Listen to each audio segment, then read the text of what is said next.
And thank you again for being with us here today. Thank you.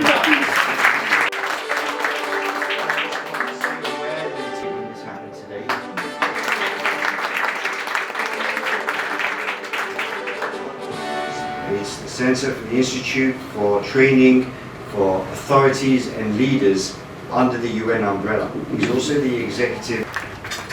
People is a social agenda under ESG. You have profitability. It's still there. You still have a responsibility to the shareholder, except now it's more than just to the shareholder.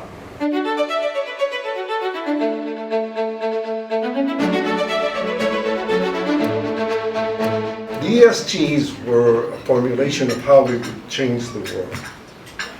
In reality, I think aspirationally all of us, all human beings want a better life for everyone, a better for our children, for our grandchildren, a world of peace, a world that has the probability of surpassing the difficulties we as a human race have created, but also the normal evolution of a history that changes the patterns we are looking at, like climate change and others.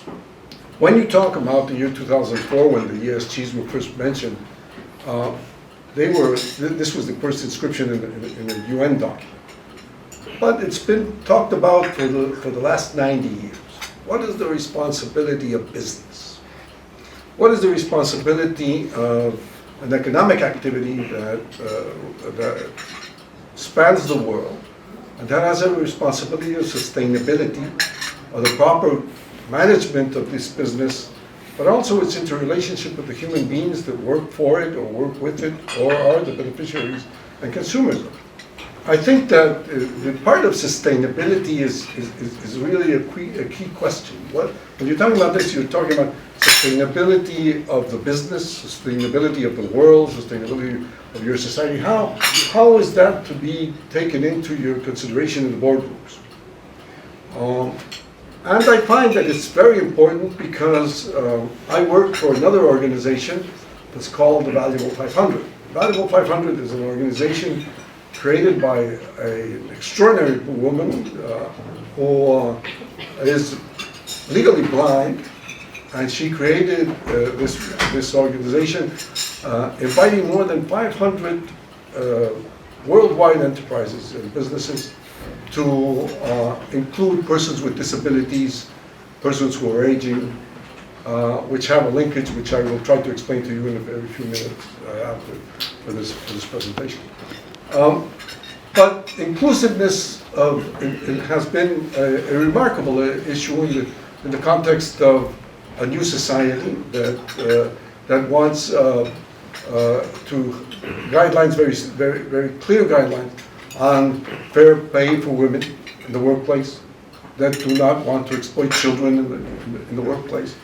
They want to be careful of the environment and sustainable in all the dimensions, but also that look forward to a participation in governance, which I find crucial. Sometimes when I speak to CEOs in the world, the real aspect of a business is how they're dealing with the new consumer tendencies of the world. How do you really navigate a very complicated geopolitical ambience that we have today and we will have tomorrow?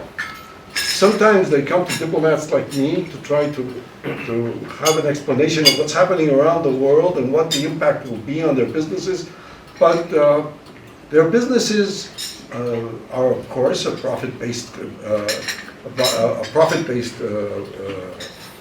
organization, but they have also enormous responsibilities to their consumers, their workers, and society in general.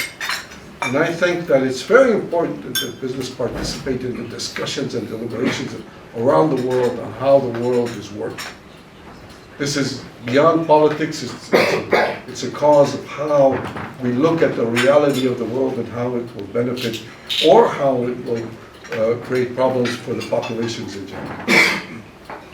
When you talk about the theoretical change in the consumer market, you also feel that I was talking to someone who told me an anecdote without mentioning the name of the company, but it said, My father bought sneakers because a famous basketball player would use the sneakers. My son buys sneakers if they are friendly with the environment, made of materials that are friendly with the environment, if they employ women with decent salaries, if they don't employ children, if they care. So that shift in the consumer base is also taking a new notion to the boardroom, where you're creating committees of sustainability, of inclusion. Many of them are discussed in universities like Harvard. As the piece was saying, I do have a relationship with Harvard Law School Disability Project, and one of the things we talk about is how to include persons with diversity into the business spheres of the world.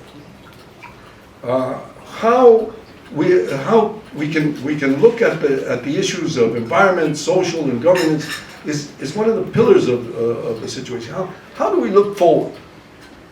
How does a business look forward? What is the vision of the future of these businesses that you have, not only in a profit basis, but how do you make them sustainable for long track profitability? And in conclusion, how do you do this with the notion of social responsibility toward the society where your consumers belong? And if they are multinational, more so, because you're operating in 170, 180 countries with different cultures, different values, different customs, and you're looking at markets that are very complex in many cases, but that have the same value. I think a woman or a man in any culture wants what I just said, that his children and grandchildren grow up with good education, good health, that they pursue their life with a vision and a future and hope. That sustainability is relevant to all the matters of how we deal with the future of the world. And I think we're in a challenging aspect, because as the deterioration of climate is happening around the world, and theoretically all these massive events of weather are affecting us, we're just getting to the notion of how we have depleted the planet and what we need to do to contain that. Is it possible to do that? I'll tell you that I also do some consulting with other companies, and now we're finding that the raising level of temperature in the seas is contaminating fish, is contaminating more bacteria in fish, and therefore they are not reaching the range of adequate health standards when you talk about this. But these are oceans that are heating.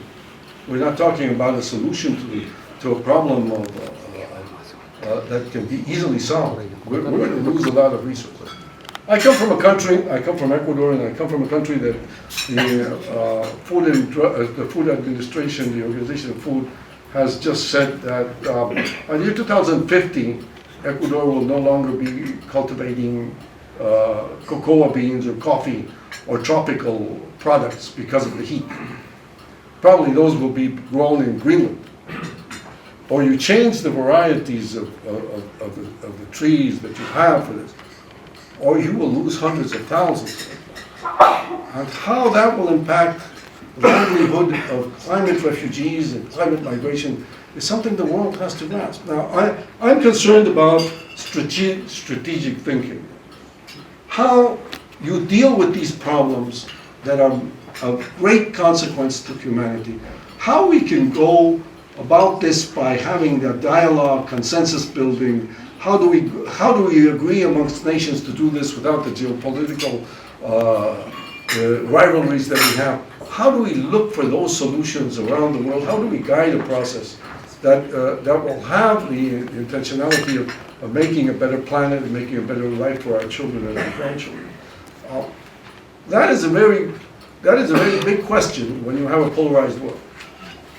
When you're dealing with 60 conflicts around the world that can be resolved, and how do you do that if you don't dialogue together and sit down and look for real solutions? And I can tell you that I'm an optimist, because I see organizations like the Alliance for the Prevention of Blindness. There are 1 billion people who have preventable blindness. 200 million of those people need cataract operations, which are doable. And 800 million need glasses. They need simple glasses. They need people to be able to get simple glasses so they can see. You lose 1 billion people, 1 billion children who can't learn, who can't read, who are left behind because of this issue, and it is dual. So how do we impress on society in general, and how do we impress this on business? I think one beautiful thing that we have within Europe is we being the peacemakers of this world. Would you not agree about that? If it wasn't because of us, right? So what does that mean? It's our duty to do what is the right thing to do. So we have to keep fight to do what is right, what is ethical, and what is valuable for society. And that doesn't mean they won't be profitable. But I think that would be my one comment. I'll pass it to someone else. And I think, and I don't honestly believe it's putting it at a disadvantage. I think that gives us a real opportunity, but that comes from boards. The issue that we have, as we talked about before, is systemic. So we know that if we want to make the world a better place, you look at the UN Sustainable Development Goals, and if we did all of those things, the world, communities, it would be a fantastic place. The issue we have is that that's a country level metric. So there isn't really a corporate level metric. When you say, well, how are you dealing with no poverty? How are you measuring that? It's really tricky to come up with an answer for each one of those metrics. But that's where we've got to get to. So, being the most prepared as a board, I think we have to be able to look at that materiality. What are the things that you know your business has an impact on? And it's incumbent on you as a board to start looking deeper into your supply chains and to be able to try and ground that in reality. But ultimately it comes back to data. You know, when we talk about the things that are important, we have to think about the financial system as something that sustainability isn't a, when it gets tough we'll drop it. This is part of doing good business, and it will be profitable in the end, because you can see the groundswell of opinion. And this is the bit where, and I will do a little bit of publicity for Rewide Earth. This is a not-for-profit. It's not about being the smartest person in the room. Millions of people out there are doing some incredible things. Well, we're saying, can you imagine a world where doing the right thing was a positive thing? So could you get a view from your consumers, from unencumbered by lobby groups or by making this a culture war, which is effectively what's happening in the US and indeed, sadly, in the UK. When I look at the things that are happening here, tone from the top is awful. We have to get better at being able to establish real, genuine facts and think about science. But can you imagine a world where you said, let's ask all of our customers and people around the world where their priorities are on the UN SDGs, and you capture that. I have an app that does that. And then you say, I'm going to use that as a guide. So I now know globally what that looks like, and for my own customers, what that feels like. And so I'm then going to prioritize as a board those things. Have I got perfect metrics on all of those things? No. But am I prepared to work in a global coalition to help refine those metrics using the best scientists around the world to do that? Yes. And if you say that as a board, your start point is understand your customers, understand the impact that you yourself are having, and then try and work in this global coalition. Sounds fantastic. It's going to be incredibly difficult, and it's going to take a long time to do it. But unless we do that, we're all going to be chasing things that are not real, are not comparable, are not consistent, and they're not audited. So we have to find a way of doing it. If you're really interested, look at rewired.earth, but please join that coalition. We are desperate for more people to bring their expertise to that. Down to data in the end. But if you think about the way in which we know, well, the things we know exist. So if you look at Bloomberg and you say how much is invested currently in ESG funds, and it's about 30 trillion, and it's projected to go to 50 trillion by 2025. Trillion. So that's a big number. If you could ask around the world what things are important to you, we know we've done some research across 30 different countries, and about 90% of people say climate change comes in the top 4 things. So if you look at a macro level, you know, from the 50 trillion, 45 trillion of that has in some way a sense of it's important to do something on climate. Now, if you as a board look at that and you know that your banks are going to be increasingly not lending to people who are doing the wrong things, so they're going to have to look for things that are investable and are you doing the right things? So it's to get on the front foot as a board to think about how I can demonstrate I am doing the right things. And if you know that value pool exists, this is the key bit for me. We have to be able to fund the transition. It's no good looking at companies and saying, you're really terrible, I can't possibly invest in you. If you had an investment and you bought another company, I can see whether or not you're going to cut out costs and I can track it over the next 3 years. So from an accounting point of view, I know whether you're doing a good job. From an ESG point of view, I have no idea. But if I was able to track that in certain metrics, I could then say, you've shown me a plan, it looks good, I want to invest in that transition.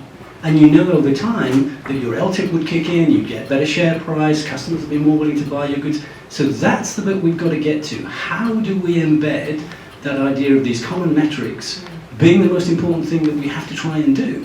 Because when you do that, you know, the financial markets become the most powerful force for good. And at the moment, they're destroying the world. Look at the figures. What do young people think about these issues?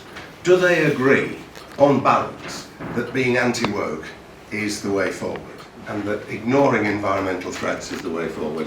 And the answer from the figures is no, they don't. And the second thing, and the issues you're discussing in relation to business are exactly the same issues that politicians face. A lot comes down to leadership. You know, what do you believe as an individual or as a board is the right thing to do? And secondly, what do you think in the long term is going to be most successful for the causes that you're promoting? There are always going to be people who are contrarians. I mean, people can't, this is why you have a democracy. It's a way of dealing with the inevitable ongoing disputes on a day-to-day basis without punching people on the nose. The idea that change is going to be universally welcomed is obviously for the birds. A lot of people are scared by it, whatever it is, and a lot of people, other people, will try and profit from those fears. One of the terrible things about recent politics, to me, is that the opposite of truth seems to have had the same legs as truth. And the challenge for us as politicians is how to try and dispel what we think is non-truth. And it's proved against all our expectations, really, to get more difficult as more people have more access to more information. But the only way that we as politicians can promote what we see as being the correct way forward and an approach based on evidence is you've got to fight the battle on a day-to-day basis. In our case, it's on the doorsteps, it's on social media, it's on media. But unless you fight the battle, people who have different views will win, because there'll always be people with different views, and views that I suspect people here would find are pretty regrettable views. Boards where perhaps there might not be a regulation that insists on a certain inclusivity within their board, either on the diversity side or on the gender side. How does one get that discussion into the boardroom? Thank you.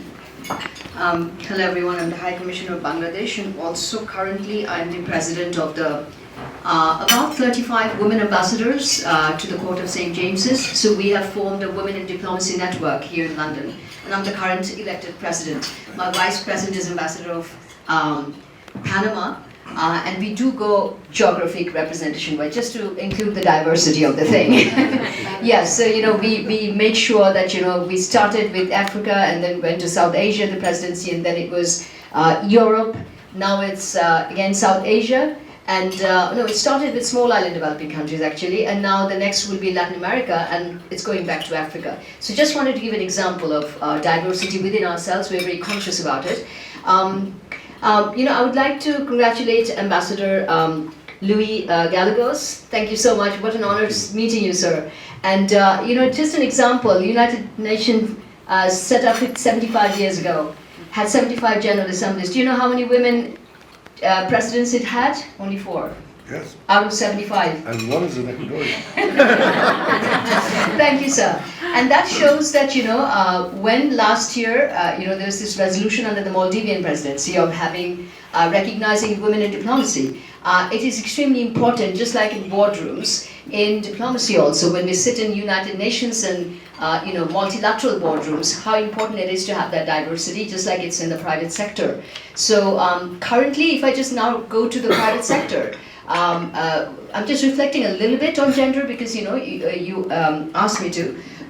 Because currently, if you look at 2019, global corporate boardrooms had 7% women as directors, and it increased to, by 2020, it increased to 11%, and now it's 14%. So it's the highest ever. So I think we can applaud all those women here in the boardrooms. And among those, however, a majority are independent directors. That means it could be inherited from the husband or the father, but investor directors are much less in number. That means women investing and actually taking control of the company is much less. If you look at the public listed companies, S&P, and out of those women, only 3% are women of color. That's also very important, the diversity of it. And even men, only 12%. So men of color is also much less.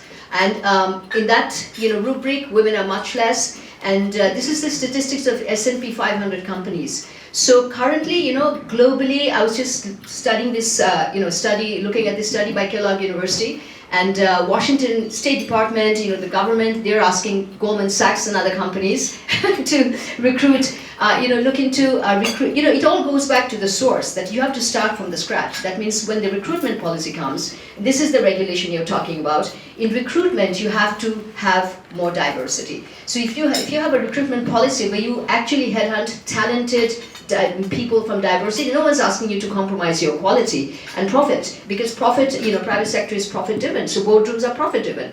But at the same time, I was given this talking point by this wonderful lady. McKinsey's Diversity Matters report shows that those companies who have recruited more women and diversity are 21% more profitable than those who are not, who did not. So therefore, in terms of profitability also, if you have diversity and talented, diverse people, including women in your board, and there are plenty of qualified women out there to be recruiting. You just have to have the policy. The other study by Boston Consulting Group shows that when there is diversity in leadership, that means in the boardroom, those companies are much more, they do 20% more innovation. Because if you have a diversity, there'll be more innovation, more brains, and more diverse thinking. So they also, in terms of innovation also, more importantly, when you have actually make an active regulation or policy to recruit, headhunt, and then have those people in your leadership positions, those companies, employees actually sustain much longer. They actually get more engaged with the company. And that's also, data-driven and evidence-based. And those companies who give reward and actually, like if you have a diversity award for companies, that kind of rewards also attract, it enhances the image of the company, and at the same time it attracts more people and other companies to follow suit. So in sum total, I just want to say that, in terms of market performance, in terms of profitability, in terms of sustainability and governance, and of course in ESG, social and G both have, one of the two criteria in both S and G are diversity. So therefore we must consciously do it, and at the same time we must have policies and recruitment regulations. And to start with, state can play a very important role. It can actually influence private sector to do so. Look at Bangladesh, my country. We have 52% girls in the primary school and 51% girls in secondary school. More girls than boys in primary school, and one might think that, this is a Muslim country. Why would they allow women to go to school? It's just the opposite. We have Afghanistan next door. But because of our secular policy and our conscious policy to educate girls, our growth was 8% in 2019. Today also it's 6.5%. So therefore, whenever you're looking at high growth countries, women are, actually those countries have more gender parity. According to the World Economic Forum, Bangladesh within South Asia is the most gender parity country. That means our gender parity index is the highest. When it comes to employment, 42% women are in the labor force. So those matter. Our ready-made garment sector, we are famous for our garment making, and 85% of the garments are made by women. And therefore that gives a huge boost to gender parity in the private sector in Bangladesh's indices.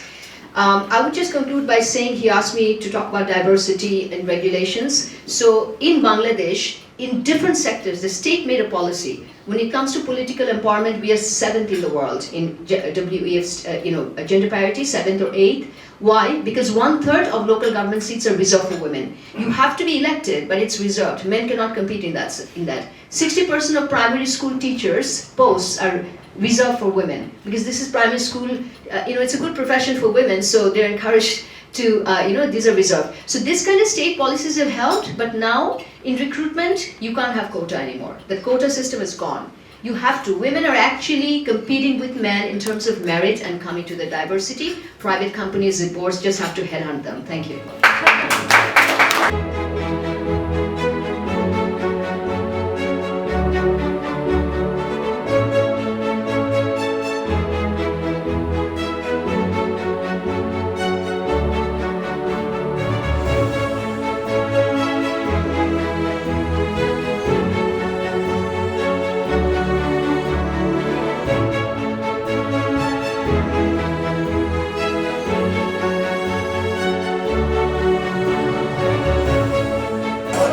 আসসালামু আলাইকুম, আমার নাম নাসিম তালুকদার, আমি regency recruitment লিমিটেডের MD. তো আজকে আমরা একটা ইভেন্ট করলাম হাউস অফ লর্ডসে, যেটা হলো আফটারনুন টি। এটাতে আমরা ইউনাইটেড নেশনসের ইউনিটারের চেয়ার এবং উনি chair ambassador, UN ambassador Luis গালালিও, ওনার উপস্থিতিতে আমরা এথিক্যাল রিক্রুটমেন্টে বিষয়টা আমরা প্রস্তাব করলাম এবং আমরা চাইতেছি যে আগামীতে রিজেন্সি রিক্রুটমেন্টের মাধ্যমে এথিক্যাল রিক্রুটমেন্টের চেঞ্জটা, ইম্প্যাক্টটা আমরা ক্রিয়েট করতে চাই। ওইটা বাংলাদেশ, স্পেশালি বাংলাদেশে আমরা এই ধরনের রিক্রুটমেন্টের জন্য আমরা সাহায্য চাইছি এবং United Nations are very happy. ওরা খুবই উৎসাহিত এবং ওরা চাইতেছে যে এ ধরনের রিক্রুটমেন্টে ওরা আমাদের পাশে থাকবে এবং আমাদেরকে সাহায্য করবে।